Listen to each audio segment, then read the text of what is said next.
How's that? Oh, sorry, I just turned that on. And we'll make adjustments to that somewhere. Well, the Lord be with you.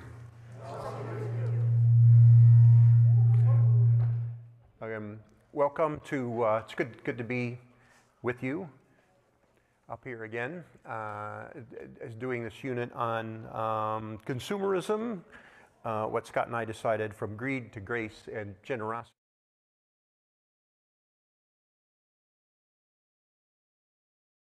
Colleague of mine at Malone, he can't be here this morning. His church pastor, longtime pastor up in Akron, it's his last Sunday. He's retiring, so Scott is there for that send-off. But Scott will be with us next week, and part of the reason I asked Scott to team teach with me is, number one, he's a great teacher, but also he teaches political economy, and he's written a book called The Fullness of Time in a Flat World, subtitled Globalization and the Liturgical Year, which is a really strange combination, global economics and liturgy. How do you put those together? Maybe some of those themes might come in later on with that. I should say, we headlined this series with consumerism. And consumerism, there's a number of different definitions, which maybe in later weeks we'll get into that. But for purposes, what we're talking about consumerism is when we're going to be talking about consumerism, it's just the preoccupation we have with acquiring consumer goods. That process. Preoccupation is, maybe there's a bit of a critique in there. There may be a bit of a critique in what I talk about here. To more simply put, this is going to be a series about money and the things money can buy, and how we should deal with that as Christians.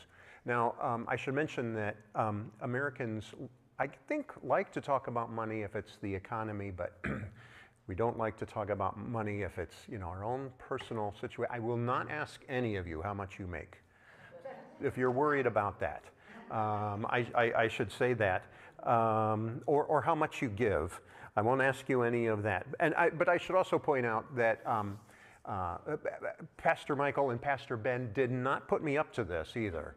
That I volunteered to do this, and I just want to mention that because it can be tricky in America for our ministers to talk about money. And especially giving also. It's a topic that some people can get annoyed at when a minister talks about it. So if you want to get annoyed at me. That's I guess my point about that. Actually, I see this topic as one aspect of the issue of discipleship. And that's kind of how we're going to go about this. And the framework we're going to be using is the framework of vices and virtues. Some of you might remember, I don't know, a year or two ago, I did some things on vices and virtues. Thomas Aquinas talked about greed as a vice, and he defined it as an excessive desire for money or things that money can buy. I think that's a nice, straightforward, good, easy to work with definition. But if you remember, in talking about what a vice or virtue is, it's the habit or the pattern of getting into something. You can think of a sin as just an individual action, but if we habitually do that over and over and over, it kind of gets embedded in us, kind of like grooves on a cross-country skiing trail, or grooves in a toboggan run, where once you get into it, it's hard to get out of it. And it also, everything glides along really well in the midst of that. But virtues are the same thing, same way. Virtues, if we develop good practices, godly practices, those also can be like a groove that we get into, that we just naturally go into also. So it works in both ways.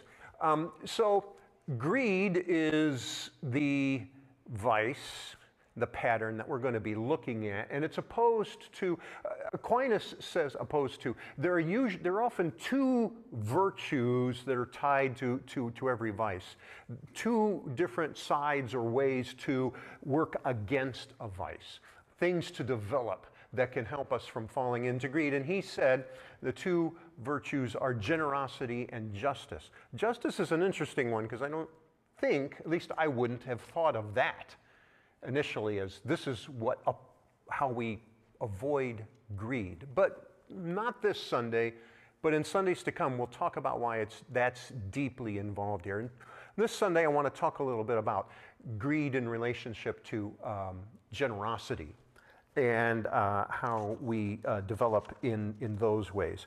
Of course, we find in the Bible a number of times, it talks about greed and people who fall into greed and that sort of thing. And those will be themes that we will be, those are themes that we'll be coming out with.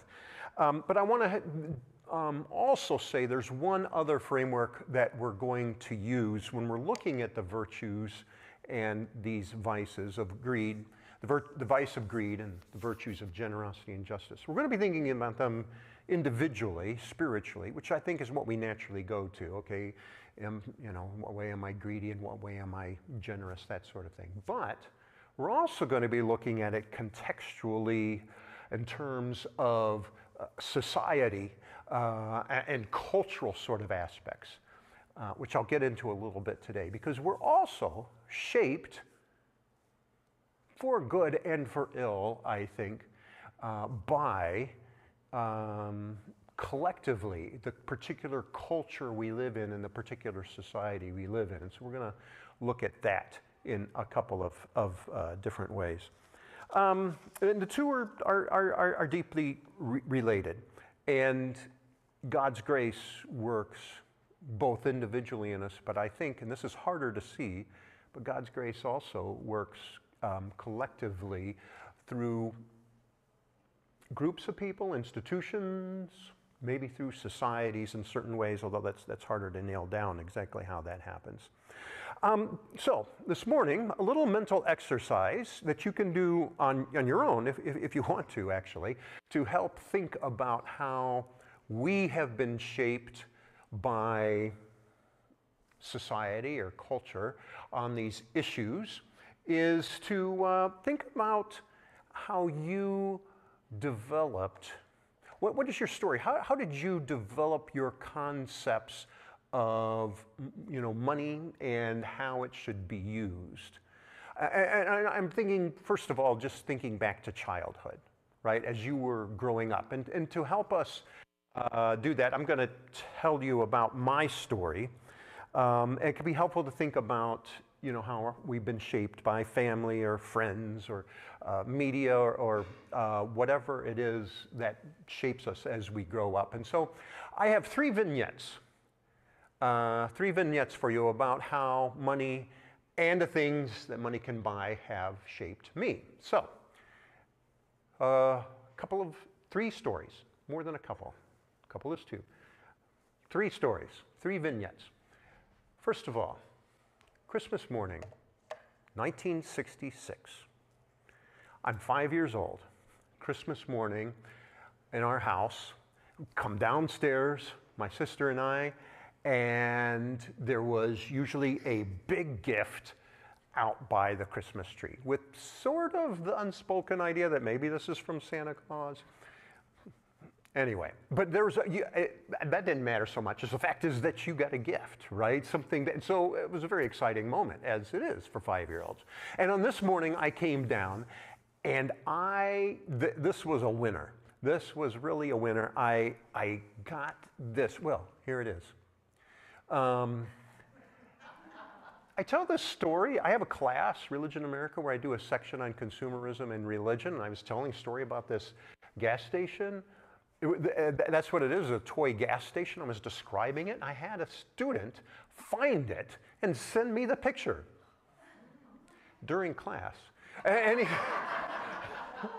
They're not supposed to have their phones out, but I said, this is great anyway, but this is what this was. If you could see, it's a service station, a gas station and car wash, and you get this little plastic building on this kind of cardboard, and more than cardboard, particle board sort of thing, and the roof is open, so you can look into the rooms, you can look into the car wash, and there were little cars, and there were little people, but here was the great thing about this. 1966 technology. You put the particle board up on these four legs, and then if you can see, you had these plastic wands, and at the end of the wand, it had a magnet on it. Ho, ho, ho, ho. And all the little cars and the people had a magnet on them too. And so you take that wand and you put it underneath the particle board, and you can drive that car through the car wash. And the car wash had little tiny, like rollers and little tiny brushes and things like that. You go right through there. It looks like it's going by itself. And you can take the person and they can go in and pay for things and come back out. It was wonderful. I was just enthralled. I was playing with that thing and taking around. It was exactly the type of thing that I loved. And so there I was at some point, been playing with this and just completely ensconced in this world. And then my mom came in and said, okay, Jay, it's time to go up and get dressed because we're going to go to church. It's like, church? Church? Because in 1966, Christmas fell on a Sunday. I didn't know that could happen. And I was, what? Church?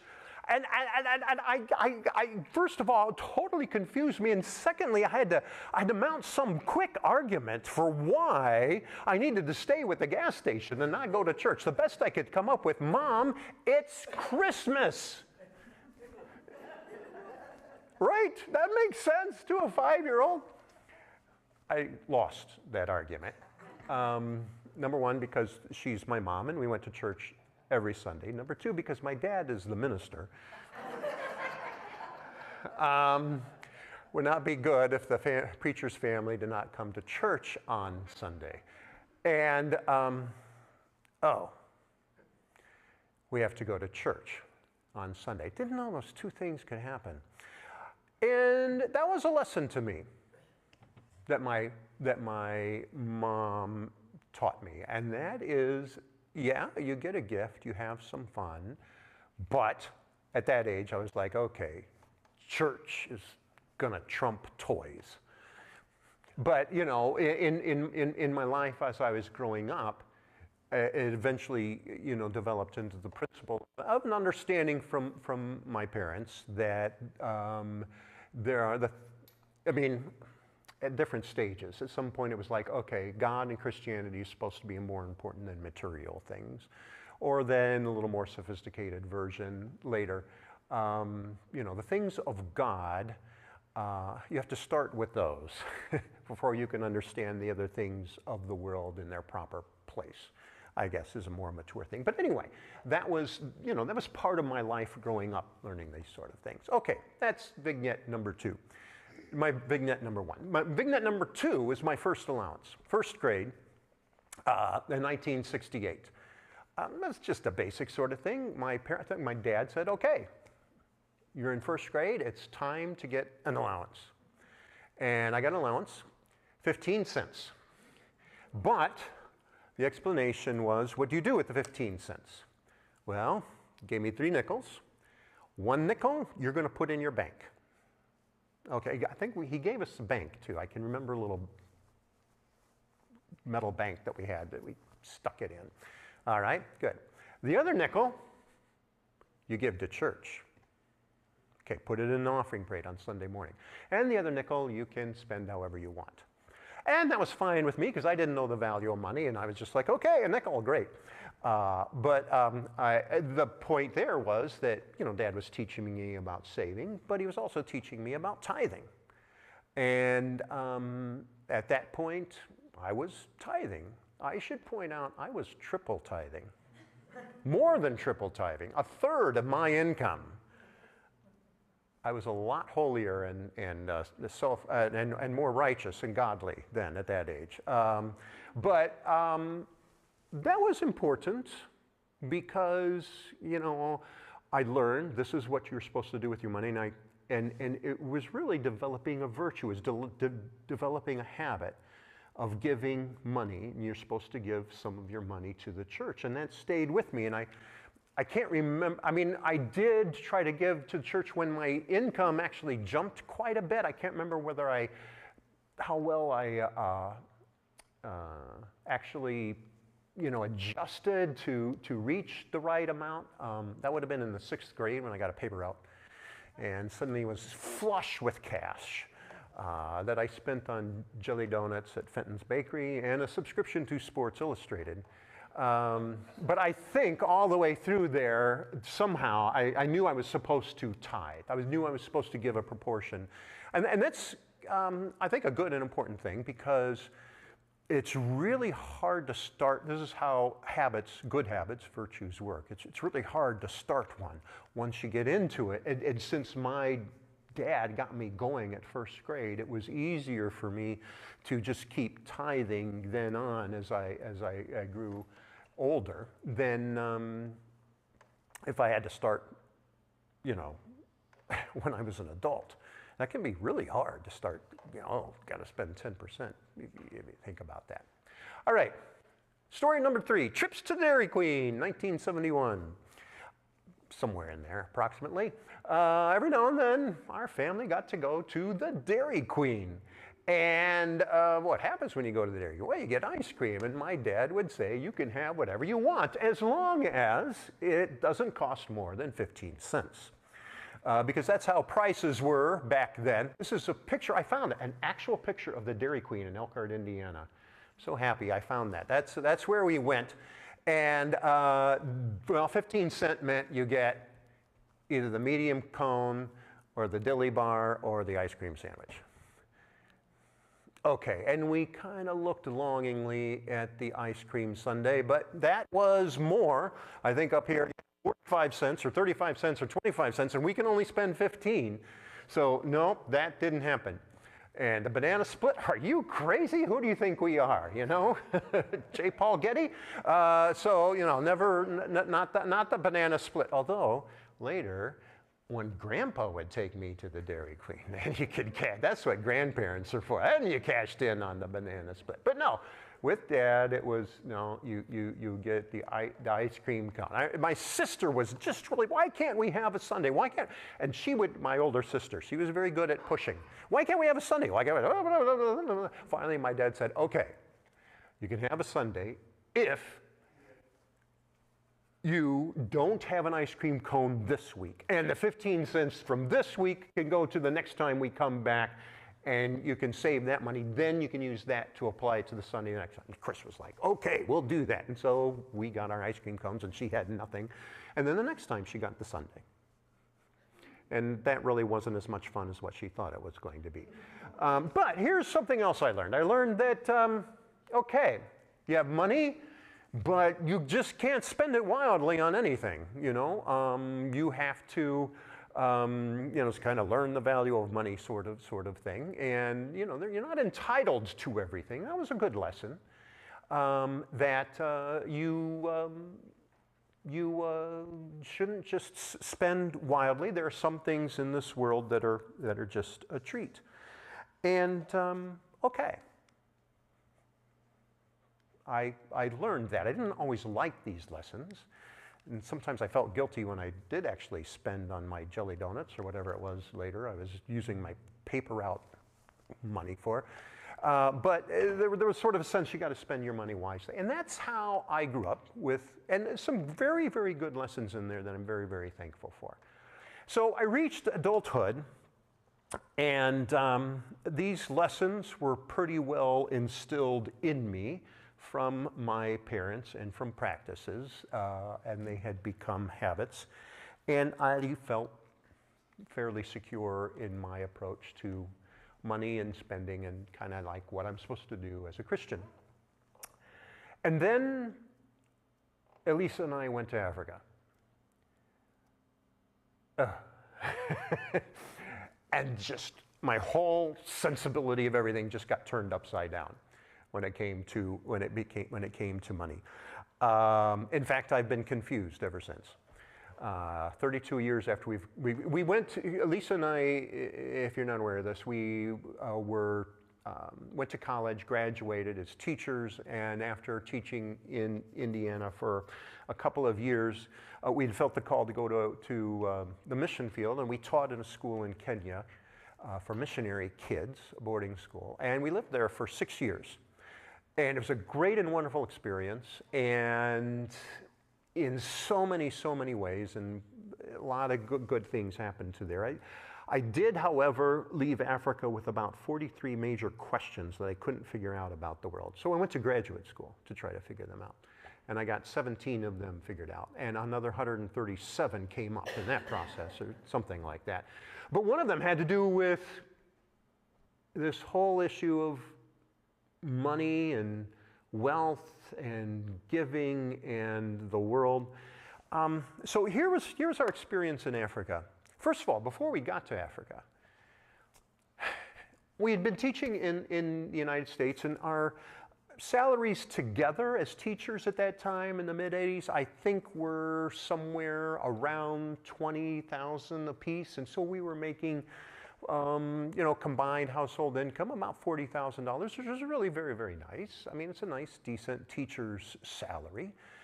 But when we went to Africa and we had to raise our support, we were living on $15,000 a year.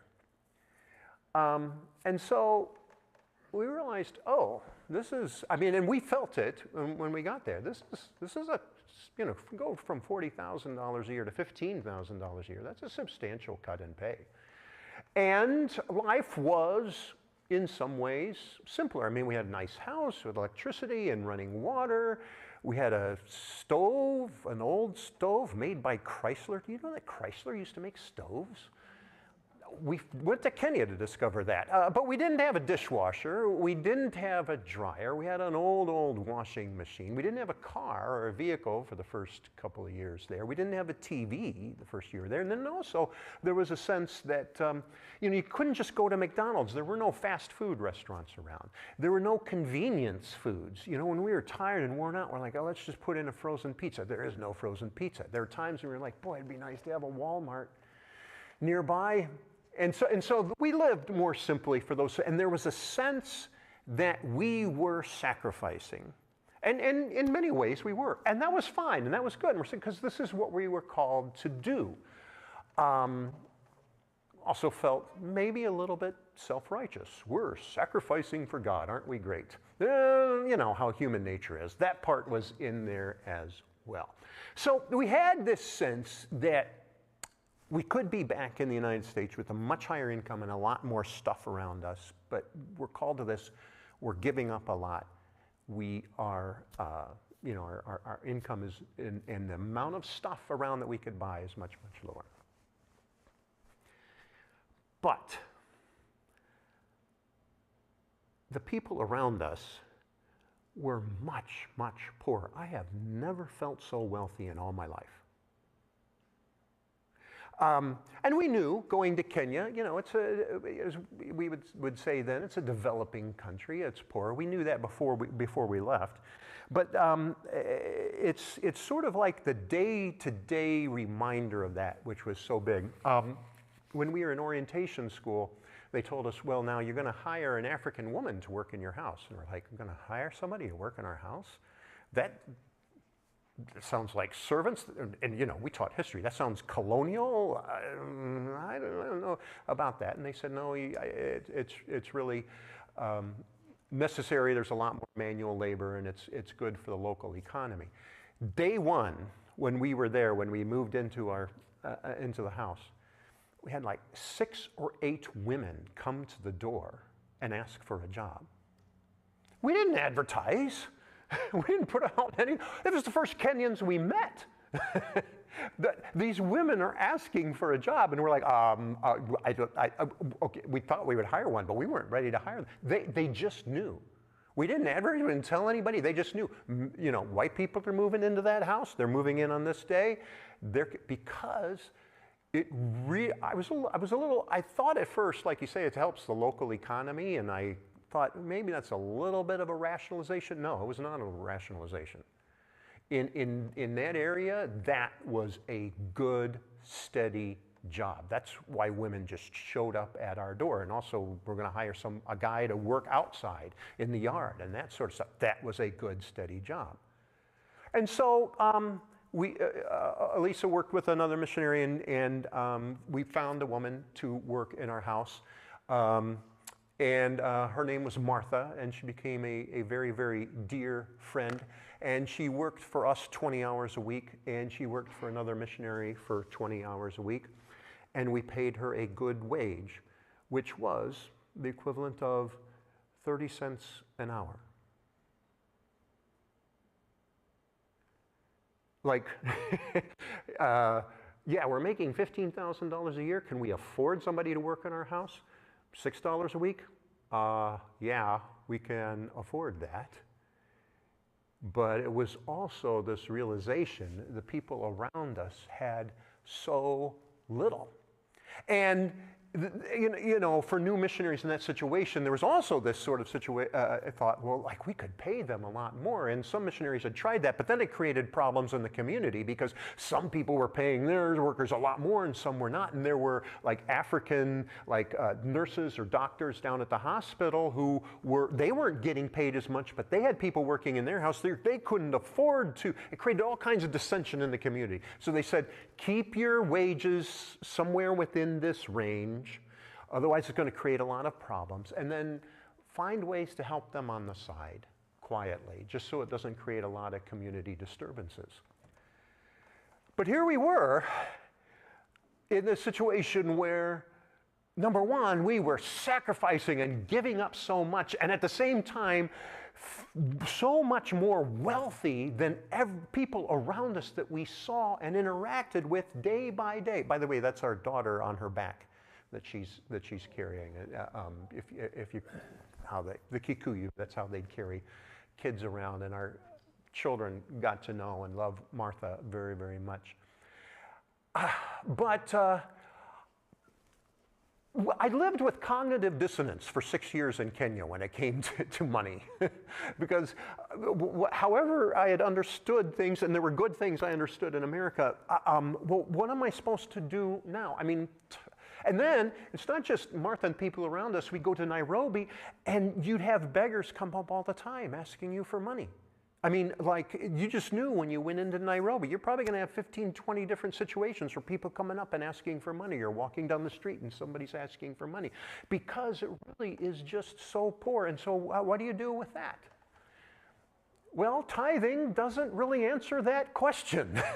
I can't figure out tithing for beggars, or how to calculate that. That seems silly. And we have this relationship with Martha, aren't we? Isn't there something more we're called to do there? How do you work that out? So this is one of the questions that came to me that I thought, okay, there's got to be a different approach to all of this than what I'm seeing here. And the same thing, by the way, happens. Some of you know I take Malone students to Africa every other year on a service learning trip. And we go to an area right near where we lived, a little town that is very, very poor. And we go to people's houses and we pray with them, and they oftentimes are living in a place with, maybe they have electricity, but they don't have running water, and it's usually like a single mother with 5 kids, and you walk into their house, which is just a room, and they've got like a couch, and I mean, there's just so little. And our students feel this great difference between all they have and how little these people have. And then it sparks a lot of questions. You know, as one student said our first time, she said, my bedroom is bigger than that woman's house. You know, and she has 5 kids. What are we to do with that? Should we feel guilty for having all this money? And my answer is, well, maybe, maybe not. It depends. It's complicated, which is another way of saying, I haven't got this figured out yet. I'm still working through this myself. By the way, I still don't have it figured out now. I do find that when I teach, I learn a lot of things. So I'm teaching this class hoping that 4 weeks from now, I'll have this all figured out. Okay, we'll see. Anyway, I don't have it all figured out, but I do have some observations. And observation number one is that we shouldn't try to assess our generosity with a number. You know, say, well, I'm tithing. Okay, that's fine. And numbers are important, you know, to evaluate, this is how much money I have or don't have, and how can I give. That's fine. But that's not the exact same thing as generosity. Generosity is not a number. Generosity is a quality to develop. It's something about our character. And what God wants us is to become people who just are generous, as well as people who, you know, that's a form of loving other people, right? As well as other sort of qualities that we are supposed to have. And if we look at the scriptures, we can see some of this. In Matthew 15, the Pharisees criticized Jesus for his disciples are not washing their hands properly. They're breaking a lot of the laws. And Jesus turns back to the Pharisees and says, and why do you break the commandment of God for the sake of your tradition? For God said, honor your father and mother, and whoever speaks evil of father and mother must surely die. But you say that whoever tells father or mother, whatever support you might have had from me is given to God, then that person need not honor the Father. So for the sake of your tradition, you nullify the word of God. In other words, Jesus is saying, the Pharisees are saying, well, you know, I'm tithing. I'm giving the 10% as the law, as the Torah says.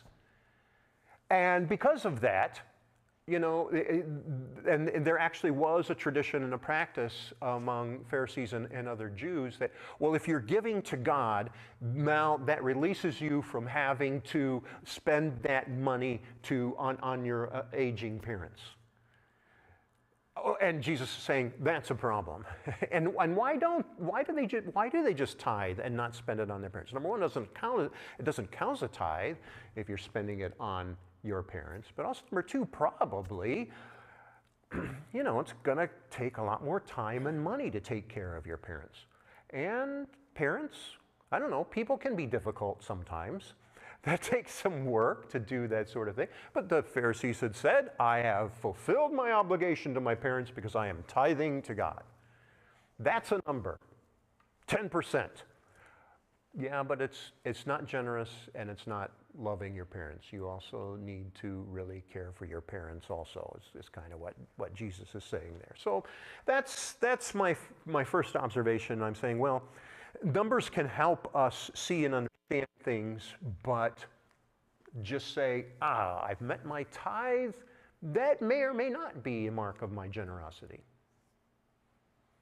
Generosity includes a number of other things besides that. Observation number two. Americans are wealthy. I'm going to say that I think it's quite likely that every single person in this room is wealthy. And some people might disagree with me on that, and we may not feel wealthy or think we're wealthy, but the reality is we are. So to demonstrate that, and I had to tell Elisa this in the car on the way here, I'm going to tell you what we make, Elisa and I, even though I'm not going to ask you what you make. I told you that, but I will tell you what we make. And put this on a basis of how do you compare this to the average income of people around the world. So Lisa and I both have an income. I teach at Malone. She's a school teacher up at Lake. We've been teaching for a while. We've got an income that comes out to about $144,000 a year. There's some things online that put in to show where that puts you globally. Where does that $144,000 put us globally? I don't know if you can read this. People you are richer than, 99% of the world. We are richer than. Median piece in our income is 21.3 times greater than the median income, not the middle income of people in the world. There are billions and billions of people out there, and the vast majority of them make a lot less than Elisa and me.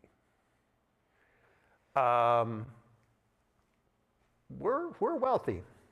Now, we actually earn above the median American income. The median American income is $77,000. Actually, median income, I just looked it up, is gone up to $80,000. So let's go just a little bit below the middle number, and the half, more than half of Americans make more than $77,000.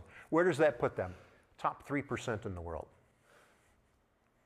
Our 50% is still in the top 3% of the world in terms of income. That is 11.5 times the global median. So most Americans actually are really quite wealthy. And then I do this with my college students, and I say, but of course you're college students, and so, you know, college students don't have money. You're paying all this money for college and tuition and all this sort of stuff. And you obviously, you don't have the financial resources that the rest of us have. But you do have some money, right? And so I just put together what, you know, a summer job. You go back this summer, you work for 30 hours, maybe you can make $15 a week, 30 hours a week, and work for 6, 7, 8 weeks, something like that. And I figure you can make maybe $5,000 in a summer. You're still in the top third of the world, just with a summer job. This is so hard to comprehend. This is so hard to comprehend. If you go and live in Africa for 6 years, then you can start to comprehend it on some level. But we are actually incredibly wealthy. Here's one more way to look at it. Here's a fine group of people. These are called teenagers, American teenagers. Okay, these aren't even college students. All right, teenagers do spend money. I don't know if you're aware of that. And there are 40 million teenagers in the United States, and you know, marketers want to know how much teenagers spend because then they can target products to them, and they've discovered that American youth spend $159 billion a year. That's 40 million teenagers. Okay, Nigeria's gross national product is $138 billion. And that's 124 million people. The value of everything produced, and Nigeria, by the way, is an oil exporting nation. It's in OPEC. The total value in Nigeria is 140 billion out of 124 million, and yet a third of the number of American teenagers where are they getting this money? I mean, you're working at Taco Bell for 10 hours a week and whatever, delivering. I guess teenagers don't even deliver newspapers anymore like we used to. But you know, their parents are giving them money. They are outspending Nigeria by an incredible amount. We're wealthy.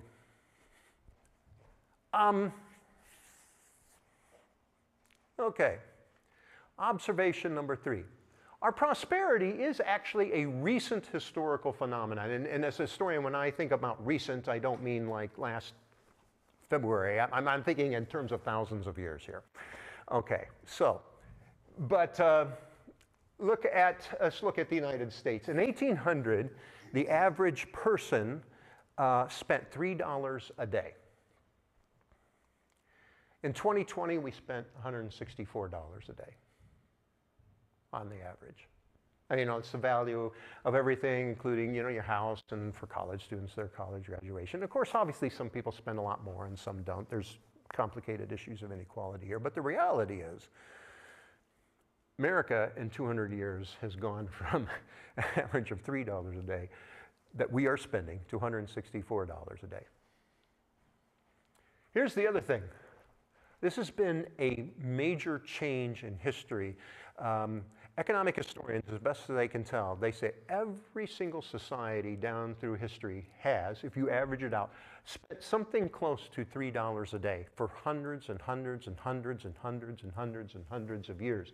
From the time of BC, 1000 BC, all the way up, and then something changed around 1800. And for many countries, some countries like the United States and Europe and so forth, suddenly the amount of wealth just increased. And what changed was a combination of a number of things. The scientific revolution produced new advances in technology, and the agricultural revolution made it able to produce far more food to feed more people.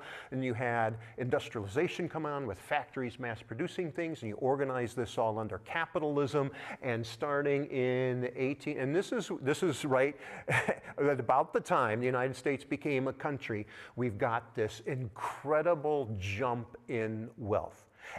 And I don't think that's not a bad thing, just automatically. I mean, I think that prosperity is, God has given us gifts and He wants us to prosper. He wants us to prosper for a purpose and a reason. But I think that's probably a good thing. But the amount of prosperity we have is really unprecedented. George Washington would be absolutely boggled to come and see all this stuff that we have. And greed is something that has always been present in history, and obviously on the $3 a day you have to, there are some people who are richer than others. You've got whatever pharaohs and monarchs who have an awful lot of money, and a lot of peasants and enslaved people who have virtually much, much less than spending $3 a day. But that's what it averaged out to.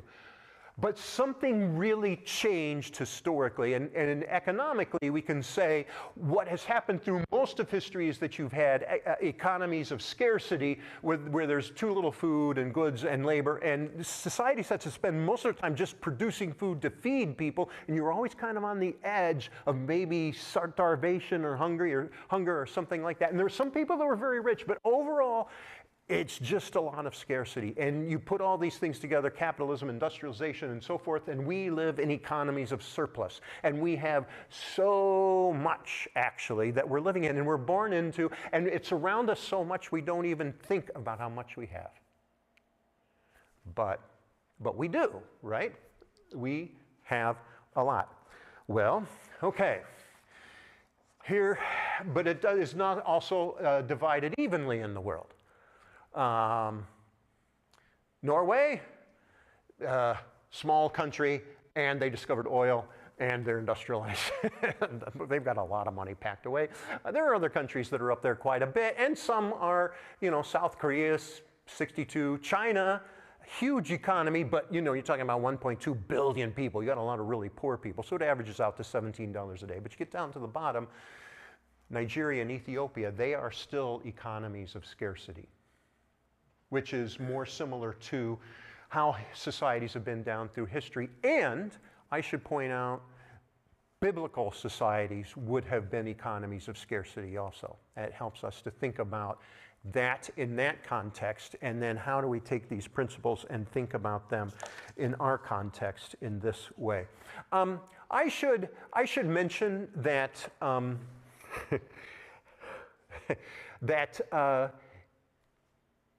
we are not maybe very good at evaluating ourselves as human beings, our virtues.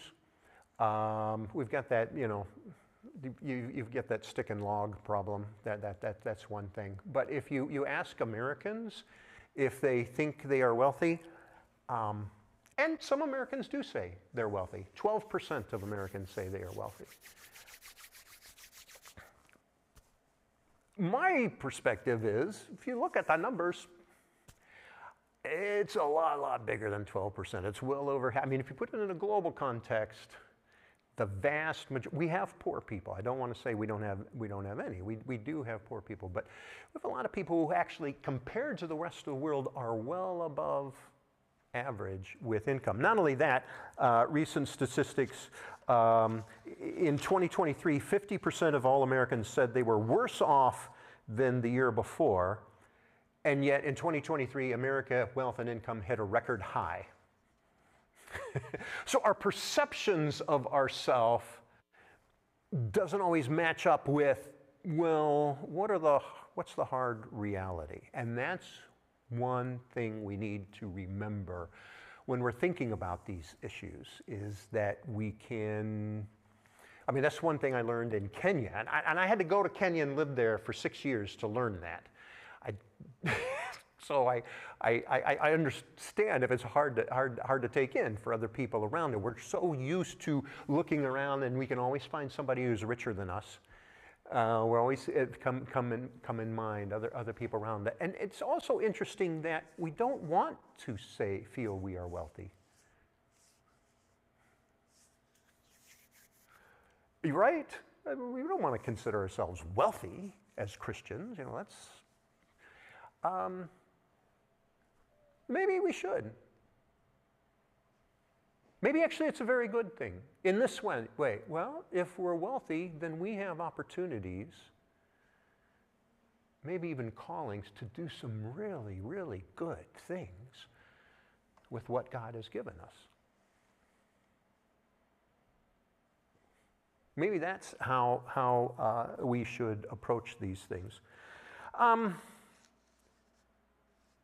So some observations. So a couple more observations, and I'm going to open it up. First of all, I'll go back a couple things on my childhood that I see now differently in light of all of this. Number one, I could see greed there. On Christmas morning in 1966, I was greedy. Is that harsh? I don't think so. Some people might think that's harsh. You know, I'm just playing with a toy. It's not that I enjoyed playing with a toy. That's not the greedy part. Yes, kids should enjoy playing with their toy. But when it came to a question of playing with a toy and then stopping and putting it down and going to church, I didn't want to do that. That's an excessive desire for things that money can buy. Second point, it also shows, even though as a minister's family, our income was not, I don't think it was in the top half of America in wealth. I got toys. Kids, and down through history, in economies of scarcity, although there are gifts they're given, they're usually by a community, or they're usually wealthy people to poorer people. The idea that ordinary people left and right can just give gifts on Christmas, that is a recent phenomenon. Do you know when that started? Like the 1820s and 30s, when you saw that graph going up, our economy was starting to grow. There's a relationship. So we were living, you know, even then I was living in an economy of prosperity, even though I didn't recognize it. But also, there's grace there. And it's a certain kind of grace, common grace. This is a good Reformed doctrine, that God gives certain things to all people. They're in common to all people in the world. You know, music, you find that everywhere, and athletic gifts. And also, all cultures around the world have a sense that there is a right and wrong. You disagree on exactly what they are, but everybody has this sense that there is a right and wrong. And there's a sense that parents are supposed to teach them. And my parents taught me some things. And I'm really grateful for that, even though I have to keep learning. You know, he taught me things about tithing and greed, and you know, you're not entitled to everything that you think you want. You know, it's nice to have a treat at the Dairy Queen, but doesn't mean you can have a banana split or you can have Dairy Queen anytime you want to. Right? These are things we teach our children. Although, you know, some parents do teach more than others on these things. I'm grateful for that, because I do know some parents do not teach their children about tithing. And then it's if suddenly they get to a point in their life where, oh no, I need to start giving, then it can be very, very hard. So I'm glad for that. But there's a cultural context to all of this, and I want to say this as I go back to this. Okay, so we're in this very, very prosperous nation. What do we do this? As my student said, should I feel guilty about this? Let me go back to this question. Look, what you should not feel guilty is about where you were born and when you were born. None of us could decide when and where we were born. I didn't decide to be born in Indiana in 1961. I also didn't decide that I wouldn't be born in Kenya in a very poor situation. That's well beyond our control. It's a little bit of kind of predestination of a certain sort that's in there. There's some things we actually do not decide. God puts us there, okay? So God has put us there, and He's put us in a place where we live in a society with all kinds of economic prosperity, and I grew up with educational opportunities, and I grew up with a family that taught me a number of things that are very, very important. And the question is, what am I going to do with this then? And there's a great opportunity there, as I mentioned. God says, okay, I've put others and other things. And by the way, people in Kenya have some things we don't have. It's not material things. That's maybe for another day. They got some things we don't have. But I put you in this situation. So what are you going to do with your opportunities and your gifts and the stuff you have? What are you called to? I think maybe that's because we can't meet every need in the world, but we are called to things. And we're called to things individually, and then we're called to things as a church.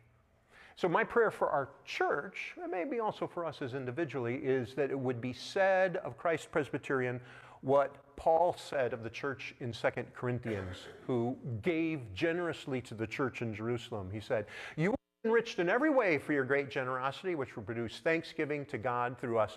For the rendering of this ministry not only supplies the needs of the saints, but also overflows with many thanksgivings to God.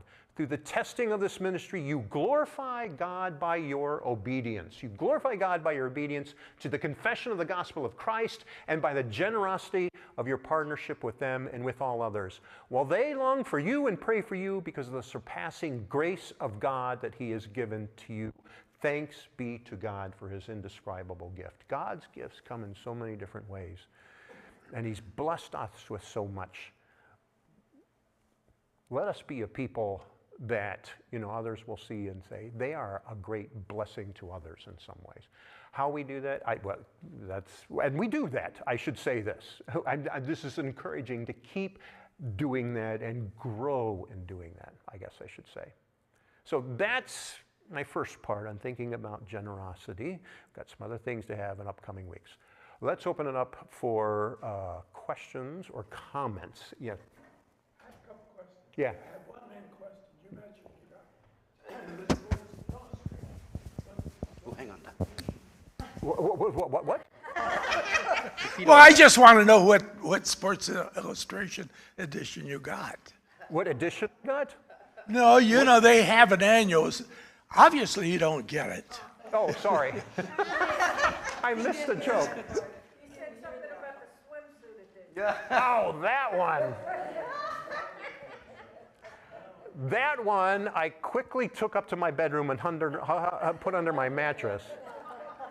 The other comment I have, What? when you're working, Yeah.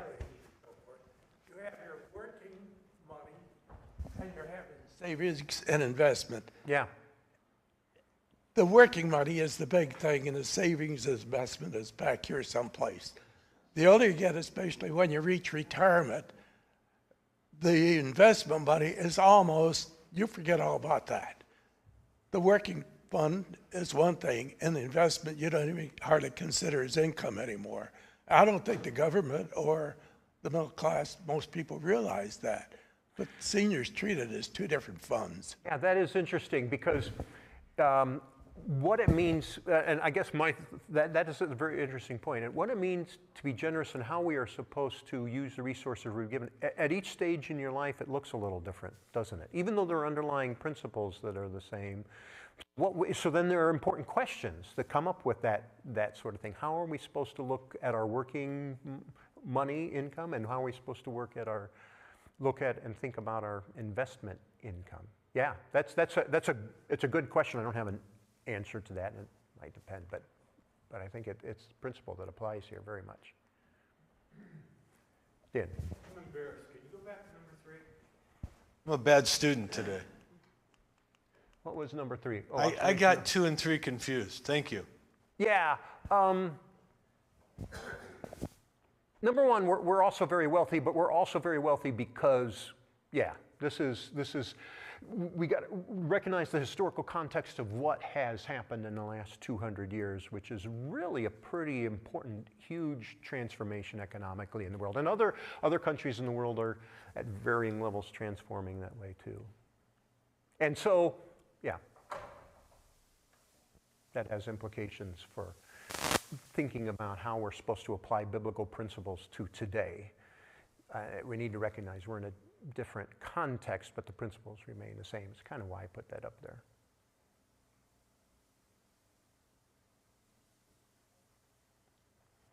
Well, thank you very much. I will close with a prayer, and we'll be back next week with Scott will be here, where we'll probably talk about we'll start to talk about what does justice have to do with all of this. We haven't fully decided about what we're talking about when. I shouldn't have told you that. We've got everything nailed down. We know exactly. You have to come and see what we're going to do. We'll have it. But let me close with a prayer. Dear Father, you have blessed us in a lot of different ways. Help us to understand what it means for us to be generous, us individually and us as a church. What is it that you are calling us to?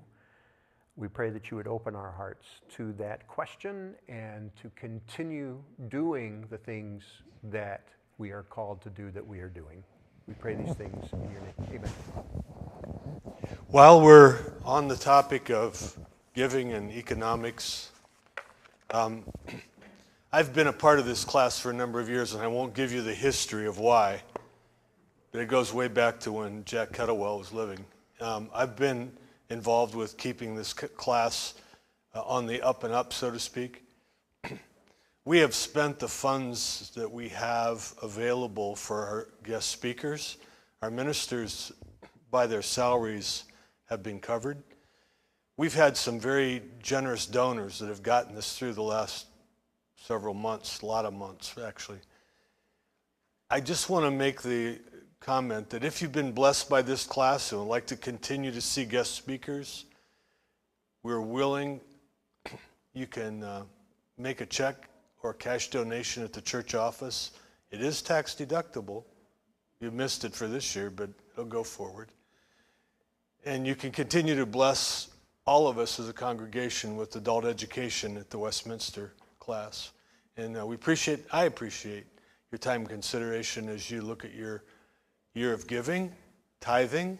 I think it might be kind of apropos that we make that announcement today.